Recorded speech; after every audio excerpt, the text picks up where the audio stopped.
Religious discrimination in India. He is the Prime Minister of India. His party BJP is pro-Hindu nationalism. He is very popular with many people in India, but despite this, many of his beliefs have caused violent protests to occur. The most recent of these was when students in New Delhi took to the streets to protest the Citizenship Amendment Bill and the National Registry of Citizens because of their anti-Muslim sentiments.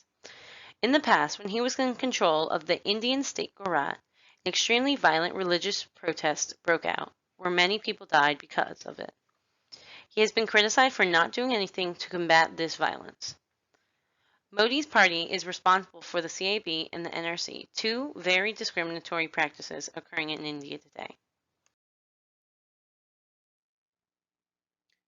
Since Modi came to power, there has been a rise in attacks of minorities. Modi's party has even tried to exclude secular history from history books. Modi refuses to talk about the apparent religious oppression of Muslims in India, even though Muslims are about 195 million of the population. In a speech, Modi's right-hand man, Amit Shah, described Muslims as infiltrators sucking the blood like parasites. This description is from a speech defending the NRC and the CAB. Pictured is detention camps that are being built, despite Modi saying that there are no detention camps being built. The Citizenship Amendment Bill, or CAB, is a bill that essentially allows all people who are Hindu, Sikh, Buddhist, Parsi, or Christian to be citizens in India without any further documentation. This bill will predominantly affect marginalized Muslims who are not included in the National Register of Citizens. The CAB violates the secular principles enacted by the Indian Constitution. In fact, the founders of India, Gandhi and Nehru's idea of a secular state is where the condition of citizenship is not religion. The CAB directly violates this and promotes Hindu nationalism in India. The NRC, or the National Registry of Citizens, is a list of all the Indian citizens that was created in 2019. If someone is not on this list, they have to go to a foreigner tribunal court. Government officials look over each case to see if a person is a citizen or not. Many times, despite being Indian citizens, many Muslims are not included in the NRC. In many cases, if these government officials don't indict enough Muslim people, they will get fired. Due to this, many have to face the intrinsically biased tribunal courts to see if they will be put into detention centers for illegal immigrants.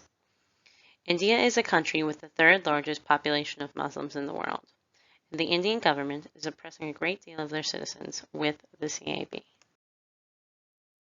The NRC is designed to make Indian Muslims stateless.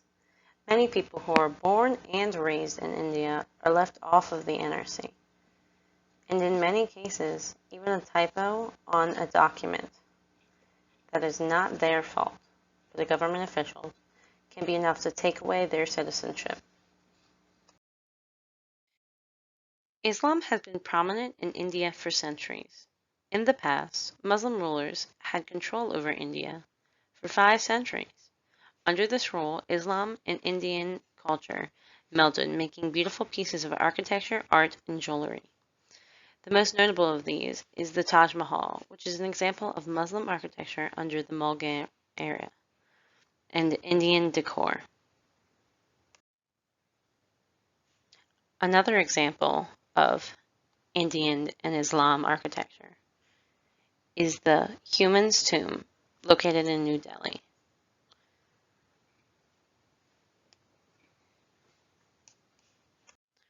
During the time of Islamic rule in India, Muslims had an influence on many things, including many beautiful works of art, on works on stone, marble, and glass panes. Overall, the National Registry and the Citizenship Amendment Act should be deemed unconstitutional. It goes against the views of the Indian founders and oppresses 15% of the entire Indian population. The Indian government needs to acknowledge the protesters of the NRC and the CAB and apologize for the misdeeds of their peers. Before I conclude, I would like to ask two questions. Do you think that the Indian government should apologize for the CAB and the NRC and remove them? Also, how does this compare to the religious political climate in America today?